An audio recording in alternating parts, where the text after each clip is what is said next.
It was an uncommon morning on 6 March 1944, but to the men of the 8th Air Force it was simply another day in the long and grinding air war over Europe.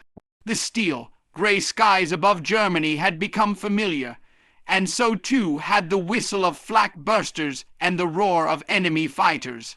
On this day, a formation of Boeing B-17 flying fortresses, heavily laden with bombs and precision instruments, climbed to 23,000 feet over the Reich, their mission to strike targets deep behind German lines.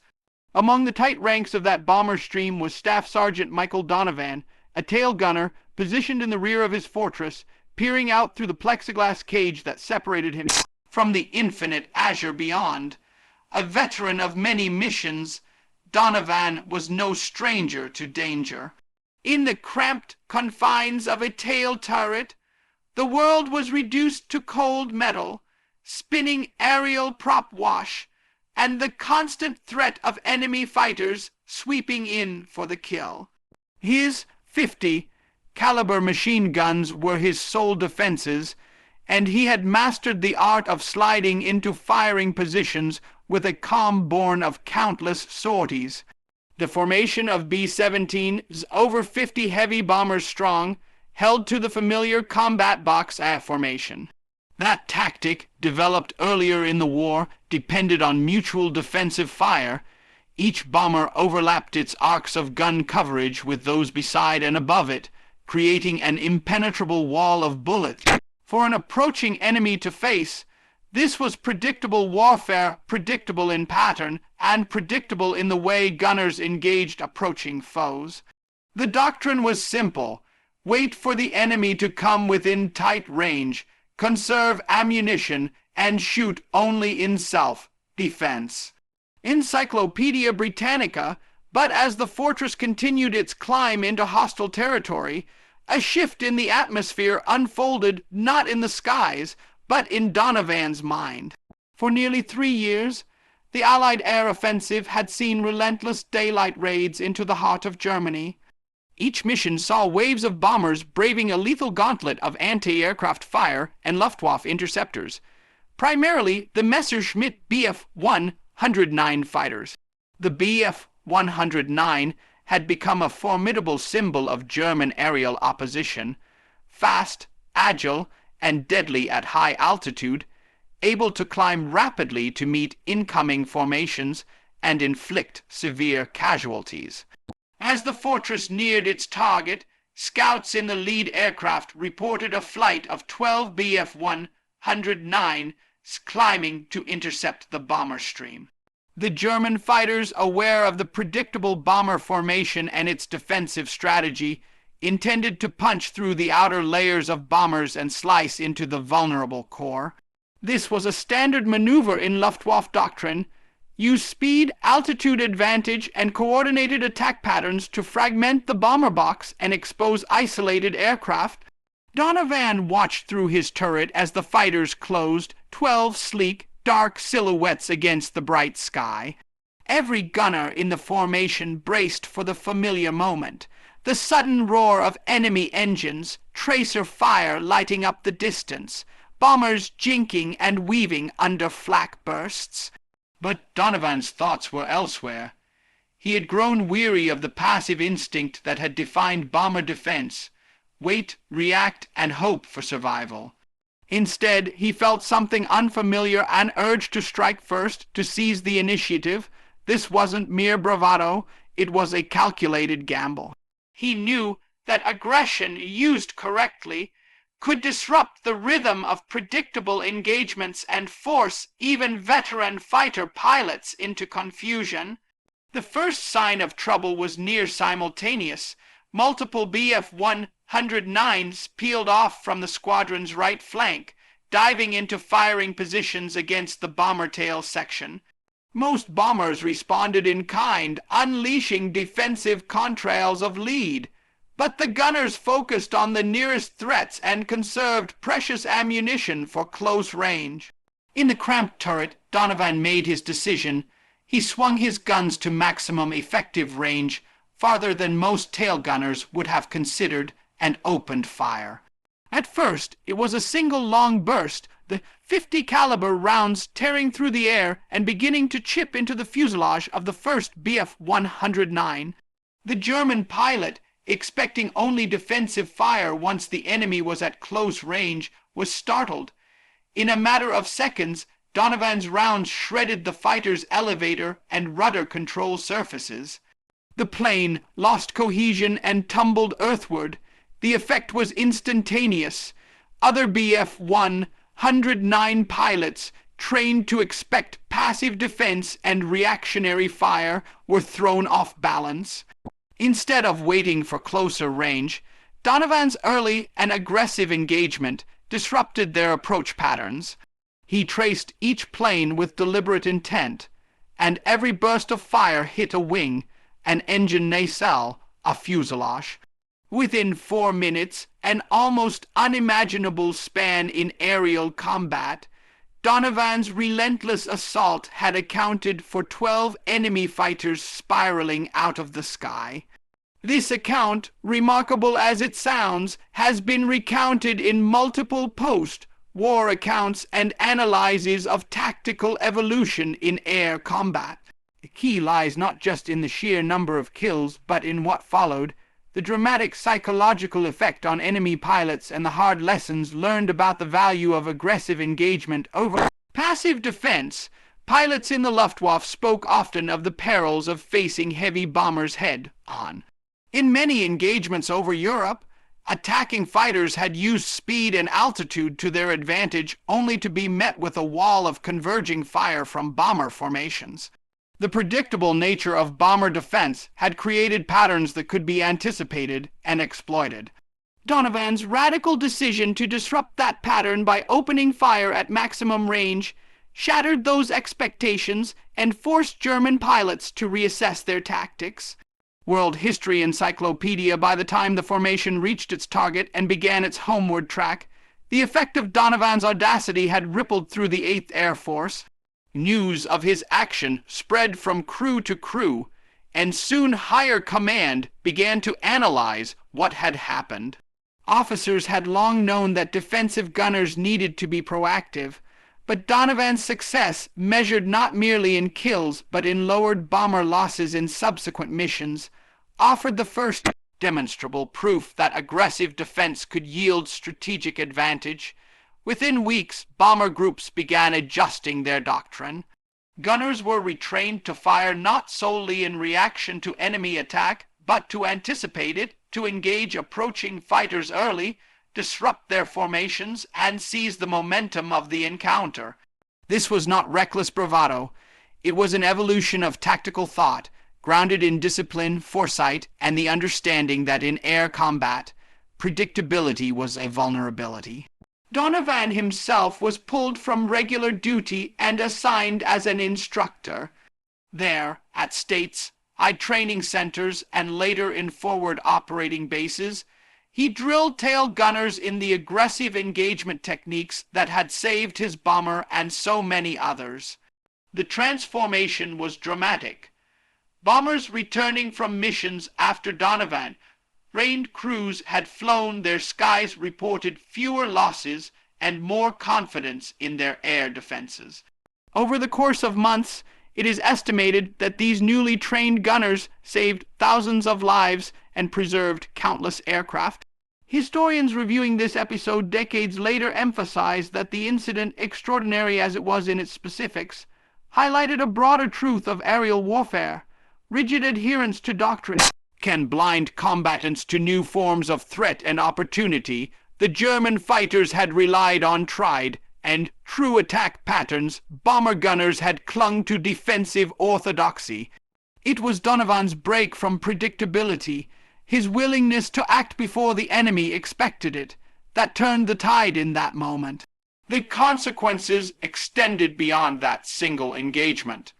Aggressive engagement became a cornerstone of later bomber defense doctrine, influencing how air crews faced threats in the final year of the war and into the post-war era.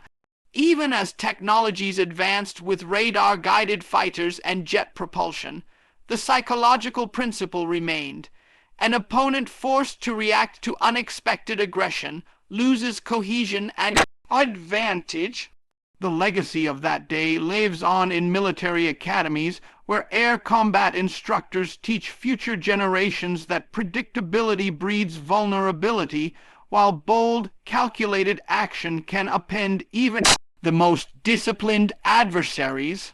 Donovan's story of a streetwise gunner who dared to engage rather than merely survive stands as a testament to the enduring truth that aggression, when rooted in strategy and awareness, can break predictable warfare and reshape the course of combat itself. In the long, grinding air war over Europe, every bomber crewman understood one brutal truth: no one survived alone. A B-17 Flying Fortress was a masterpiece of engineering, built to absorb punishment and return fire from nearly every angle, but even its thick armor and overlapping machine gun positions had a fatal weakness when isolated. Fighter pilots of the Luftwaffe knew this intimately. They studied the patterns of bomber defense, memorized the angles of blind spots, and moved with practiced precision to dismantle a lone bomber separated from its formation. For the bombers of the 8th Air Force, isolation was a death sentence. Yet within this harsh reality, another truth gradually took form, one that became a cornerstone of American bombers' survivability.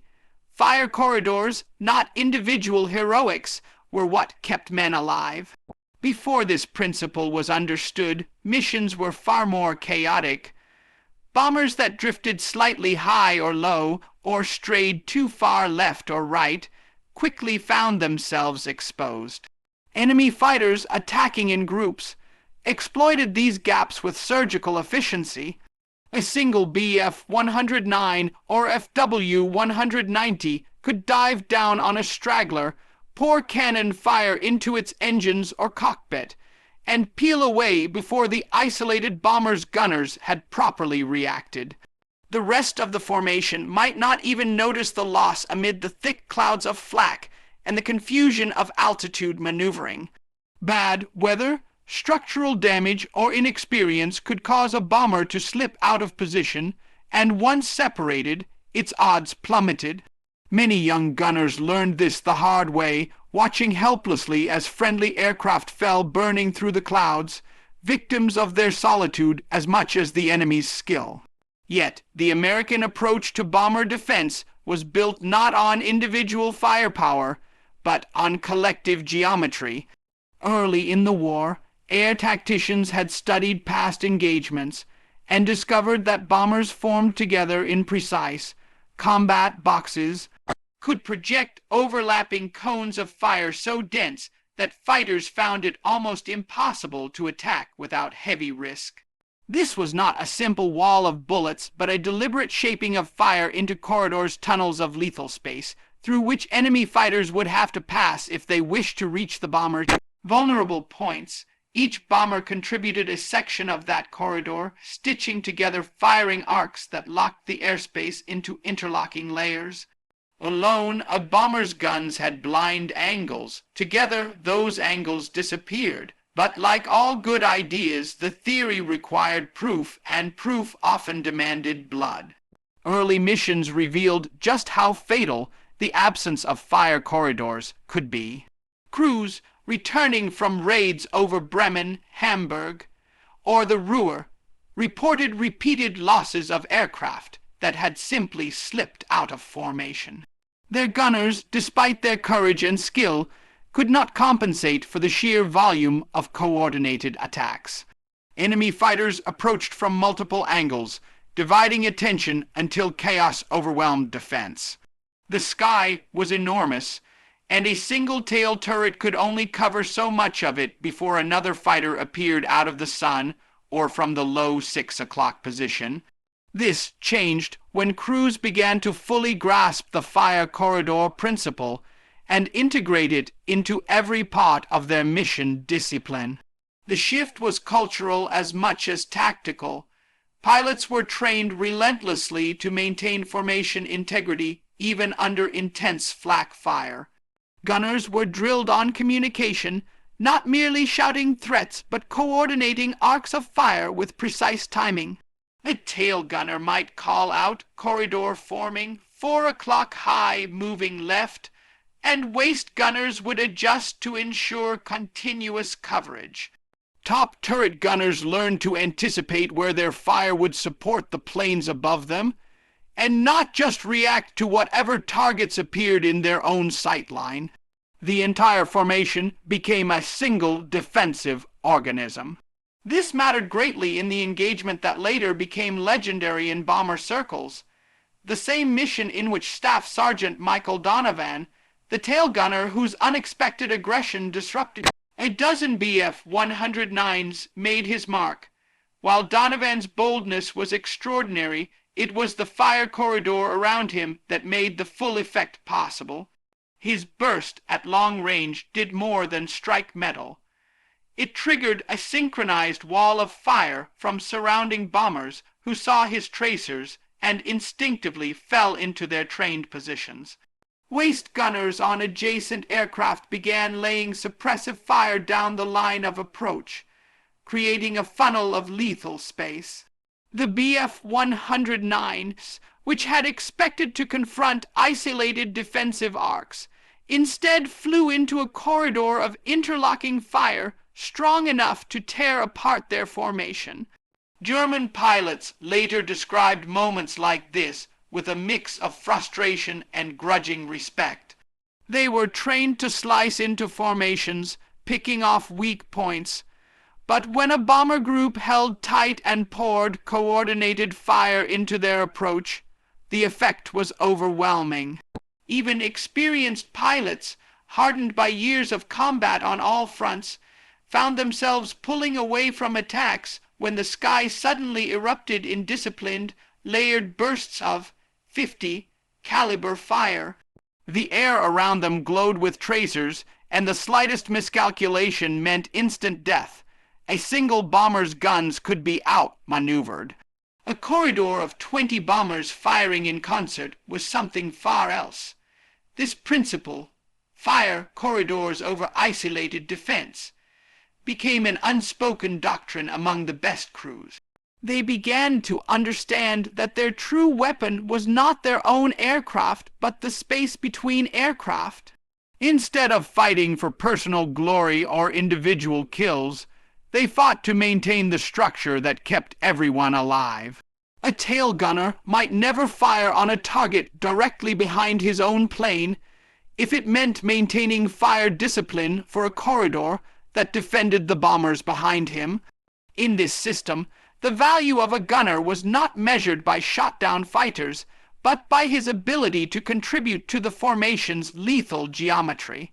Even pilots, who tended to think of themselves as lone combatants rather than part of a firing grid, came to respect the importance of staying tight. They learned to make adjustments in altitude and speed so precise that entire formations could move like a single unit.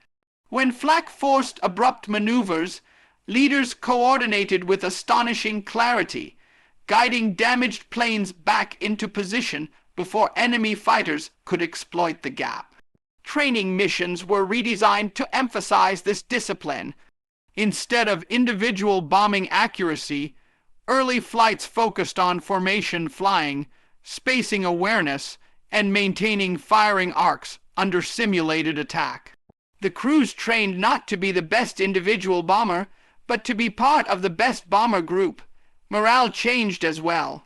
Gunners felt empowered not because they were heroic lone defenders, but because they were critical components of a living system larger than themselves. They no longer felt like targets waiting to be picked off, but like guardians of a collective shield. Knowing that adjacent aircraft were covering your blind spots gave a sense of unity that went beyond camaraderie. It became a survival bond. Crews witnessed firsthand how maintaining corridors meant returning home and how breaking formation meant funerals. As fire corridor doctrine matured, Luftwaffe pilots were forced to innovate in response. They attempted massed frontal assaults, wingmen, supported pincer dives and heists, beat shred music attacks from below at night. Yet in daylight, raids where American bombers flew at high altitude with full defensive integration, the effectiveness of German tactics diminished sharply. Fighters approaching frontal corridors found themselves facing not just nose turrets, but combined fire from the bombers staggered above and below them. Diving attacks from the rear had to contend with precise overlapping bursts from tail and waist gunners, whose guns were sighted to converge at exact distances. The safe zones shrank until only the most daring pilots attempted to break through. Stories spread of German aces who had survived hundreds of missions yet refused to approach the densest fire corridors. They preferred to target stragglers or hit the edges of formations where the interlocking arcs weakened. But as American bomber groups improved their discipline, even the edges grew stronger. Veteran squadrons returned from missions with fewer losses and more fighter kills, not because their individual gunners had suddenly become sharpshooters, but because the formation fought as one. One example often cited by surviving bomber crews involves a mission over Schweinfurt, a target infamous for its deadly opposition. During the approach to the city, a group of B-17s encountered a mass attack from more than 20 German fighters diving from above. Initial bursts struck some of the lead aircraft, damaging an engine and throwing the bomber out of alignment. Instead of falling back or drifting out of formation, the pilot fought to stabilize altitude and returned to position within seconds. As he did, the waist gunners on surrounding aircraft opened fire, seamlessly building a corridor that extended across the entire right flank. German fighters expecting a clean strike suddenly found themselves facing a coherent, unified response. Several broke off, others scattered, and the attack collapsed, saved not by the heroics of a single crew, but by the preservation of the corridor. This incident, like many others, reinforced what Donovan's mission had demonstrated with such dramatic clarity. No matter how brave or skilled an individual gunner was, his power multiplied only in cohesion. A man could be a lion behind his guns, but if his aircraft drifted 10 meters too far right, he became vulnerable, and worse, he weakened the formation. Courage mattered, skill mattered, but discipline was what saved lives. Fire corridor doctrine continued to evolve through the rest of the war. Formation shapes were refined, altitudes were staggered with greater precision, and firing arcs were studied in meticulous detail. Analysis teams pored over gun camera footage to determine optimal distances and timings. Pilots practiced new maneuvers that allowed bombers to rotate slightly during engagements, enhancing firing overlap without breaking formation. Even the spacing between aircraft was adjusted to ensure maximum coverage without risking collision. What emerged was one of the most formidable air defense systems ever created, an airborne fortress not of steel, but of coordinated fire. This innovation did more than protect bomber crews. It altered the trajectory of aerial warfare. Future doctrines in Korea, Vietnam, and modern strategic operations drew lessons from these early fire corridor systems. The core idea that mutual coverage multiplies defensive power and deters attack can be found in everything from naval carrier formations to missile defense networks and even modern fighter wing tactics. The principle remained timeless. Isolated defense is predictable and vulnerable. Coordinated fire transforms vulnerability into strength.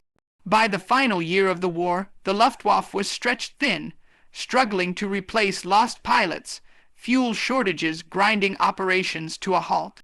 But even if the German Air Force had remained as strong as in earlier years, American fire corridor tactics had already tilted the balance. The bomber groups that once suffered catastrophic losses now pushed deeper into the Reich with increasing confidence, supported by long-range escorts and their own evolving defensive mastery. The skies remained deadly, but the bombers were no longer easy prey. In retrospect, fire corridors were not merely a tactical adjustment. They were a shift in mindset. They represented a recognition that survival, especially in the unforgiving realm of aerial warfare, depended on unity, precision, and mutual responsibility. No single gunner, no matter how talented, could hold back the storm alone. But when 10, 20, or 50 aircraft aligned their fire into a coherent structure, the sky became a fortress capable of defying even the most skilled attackers. This is why, long after the war ended, veterans continued to speak of formation discipline with reverence.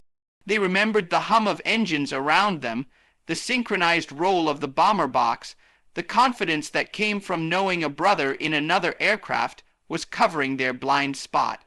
They knew that fire corridors had saved their lives not once, but over and over again. And they understood more deeply than any technical manual could convey that in the vast sky where isolation meant death, only unified defense could prevail. When the United States first committed its heavy bombers to daylight raids over Europe, commanders believed that the rugged construction of the B-17 Flying Fortress and the interlocking machine gun positions would be enough to fend off enemy fighters. The bomber was a beast of riveted armor plates and self-sealing fuel tanks. Its 13-50 caliber guns were meant to create a protective sphere around the aircraft. But as missions deepened into hostile airspace, the crews discovered a cruel truth. Even a fortress in the sky could be torn apart when forced to fight alone. Early in the war, individual bombers or small elements often found themselves separated from the main formation because of mechanical issues, cloud banks, or evasive maneuvers during flak bombardment. Each time a bomber drifted from its slot, even by a few hundred yards, the Luftwaffe pounced. Dozens of after-action reports described the same harrowing pattern. Once isolated, a bomber became a magnet for enemy fighters, surrounded in minutes, hammered from all angles, and often lost with all hands. The Germans understood this weakness intimately. They had grown adept at spotting stragglers, diving on them with coordinated attacks, and shredding them before the formation could return to assist. A bomber separated from its wingmen was like a lone ship against a wolf pack. This phenomenon created a tension felt by every heavy bomber crew. Survival depended not just on one's own gunners or one's own pilot, but on the cohesion of the entire group. A single break in the formation could doom dozens of men. Crews understood this deeply, which is why stories of men sacrificing precious ammunition or even their own lives to protect neighboring bombers were so common. Still, even with discipline and bravery, the isolated defense of individual aircraft could never match the lethality of a unified wall of fire. By the time of Donovan's legendary engagement, Bomber Command had been rethinking these doctrines, but many outdated habits remained. Crews were trained to focus their fire on immediate threats to their own aircraft. It was a practical rule. With limited ammunition and constant chaos, the instinct was to protect oneself first. Yet, again and again, the Luftwaffe exploited this instinct. They attacked in staggered waves, forcing each bomber to split its defensive fire and creating gaps in coverage. When one bomber focused inward to defend itself, the others were momentarily exposed. It was a psychological battle as much as a tactical one. Fear of dying made crews retreat into isolated defense. Fear of wasting ammunition made them hold their fire too long. Fear of hitting friendly aircraft made them narrow their arcs. Donovan's act served as a kind of violent revelation. His instinct to shoot early was only one part of the lesson. The deeper insight was the effect his aggression had on the bombers around him. When he opened up at long range, something happened that wasn't immediately obvious, but became clear. when crews compared accounts afterward. His preemptive fire caused neighboring bombers to track his tracers and join in. His bursts lit up the sky like a signal flare, broadcasting the direction of attack, and within moments the entire rear of the formation unified its firepower. Instead of isolated bursts from individual turrets, a corridor of blazing machine gun fire erupted along the formation's spine. In the chaos of aerial warfare, where smoke trails, sunlight, and diving aircraft confused even experienced crews, such coordinated fire corridors were rarely achieved by design. But in this moment, Donovan created one by instinct, and the effect was transformative. German pilots diving into the formation suddenly faced not a handful of defensive guns, but a cascade of converging streams of bullets from a dozen bombers firing in unison. It was like flying into a waterfall of metal. The psychological effect on the Luftwaffe pilots cannot be overstated.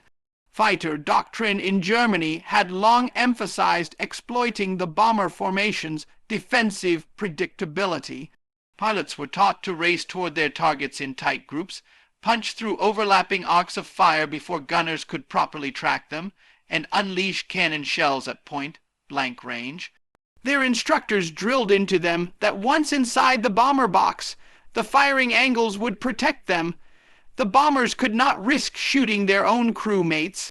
But what Donovan's corridor of fire demonstrated was that the bombers did not need to aim individually to destroy attackers. They needed only to create sustained, directional zones of denial that no pilot could safely enter.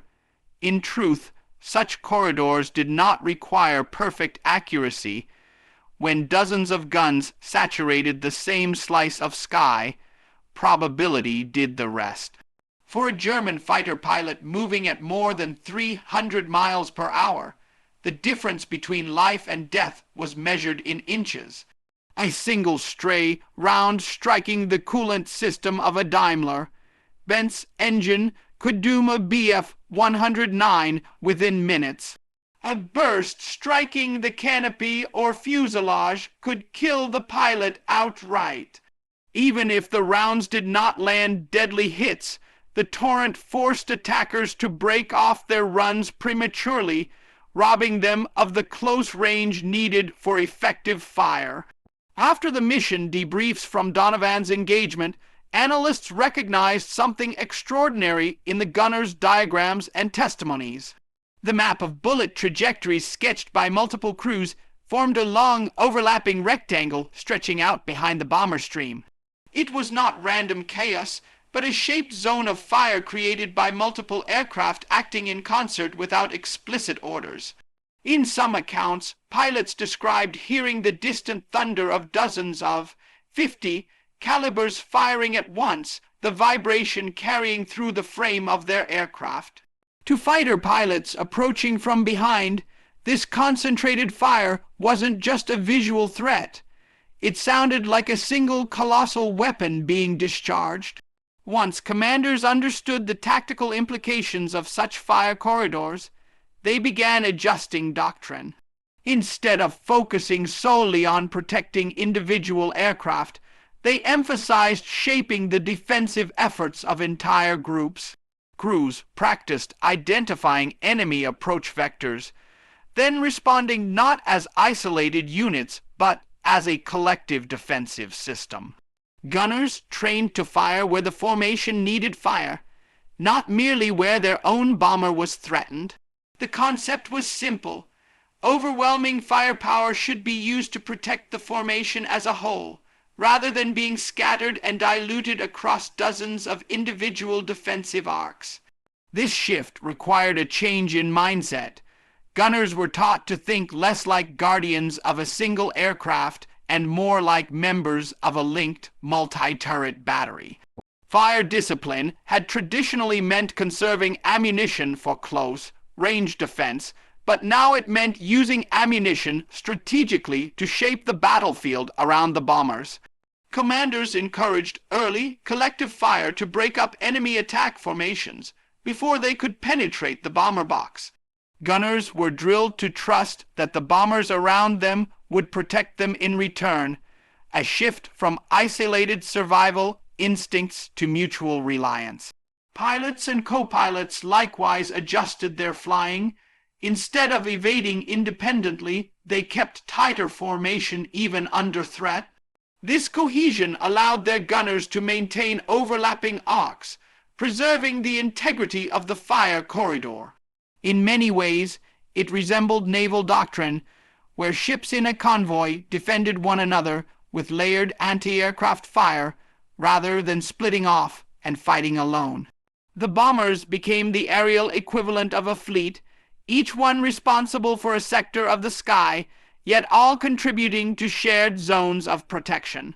The Luftwaffe, for all its training and tactical sophistication, struggled to adapt quickly to this shift. There, pilots were accustomed to exploiting gaps, not walls. Many German fighter veterans later reflected that the increasing cohesion and aggression of American bomber gunners made attacks far riskier. Some reported that even before they entered firing range, they were met with thick curtains of tracers that forced them to break formation or attack from suboptimal angles. Others mentioned that the psychological strain increased dramatically.